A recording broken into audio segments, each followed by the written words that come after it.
ಎಲ್ರಿಗೂ ನಮಸ್ಕಾರ. ನಾನು ಕಾಡಜಿ ಮಂಜುನಾಥ್. ಗಣಕರಂಗ ಧಾರವಾಡ ಸಂಸ್ಥೆಯವರು ಹಮ್ಮಿಕೊಂಡಿರುವ ಕೊರೆಗಾಂ ವಿಜಯೋತ್ಸವ ಕುರಿತ ಕವಿತೆ ರಚನೆಗೆ ಸ್ಪರ್ಧೆಯಲ್ಲಿ ಭಾಗವಹಿಸುತ್ತಿದ್ದು, ನನ್ನ ಕವಿತೆಯ ಶೀರ್ಷಿಕೆ ಭೀಮ ವಿಜಯ.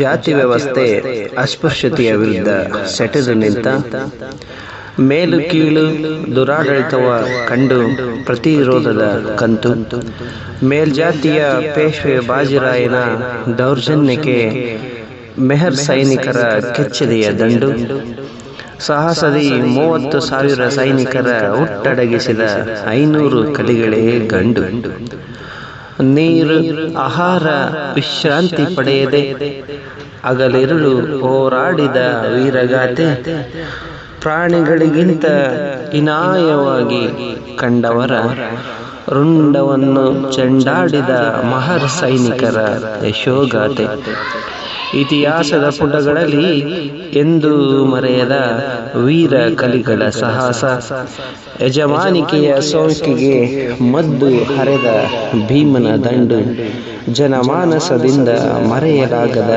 ಕೊರೆಗಾಂ ವಿಜಯದ ಬಾಂಡು. ನಮಸ್ಕಾರ.